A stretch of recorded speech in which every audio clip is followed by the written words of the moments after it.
Jack gave his female coworker's backside a pat, but instead of getting angry, she actually smiled at him.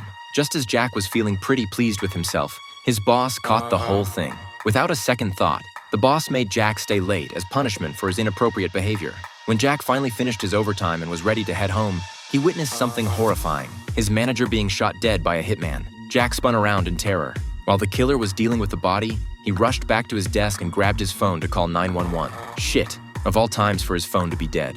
Hearing the killer's approaching footsteps, Jack ducked into the bathroom. Good news, someone was in one of the stalls. Bad news, the killer had already gotten to him. Even worse, the hitman heard the noise and entered the bathroom. Jack quickly braced himself against the walls with his hands. Seeing the killer about to check the stalls, he swiftly slid under the partition into the next one. To keep his feet from showing, he stood on the toilet seat, but accidentally triggered the automatic flush. If the killer hadn't set off another sensor at that exact moment, Jack would have been a goner. Having barely escaped death, Jack frantically searched for somewhere to hide, but nowhere felt safe. Then he remembered his phone was charging. Jack nervously scanned his surroundings just as the killer spotted a piece of his clothing caught in a door. The hitman realized someone else was alive.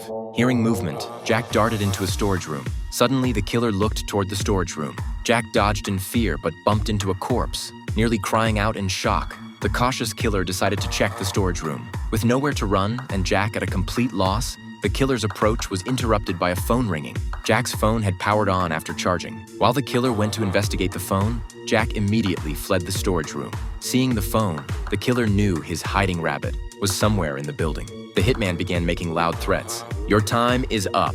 While the killer searched everywhere, Jack rushed into an office. He tried to trigger the smoke alarm, but it was all show and no go. Jack had no choice but to start a fire to attract attention from the building across the street. Luckily, it worked. Jack frantically signaled the people across the way to call the police. After doing all this, he left the office only to run straight into the killer. But now the hitman didn't have time to kill Jack.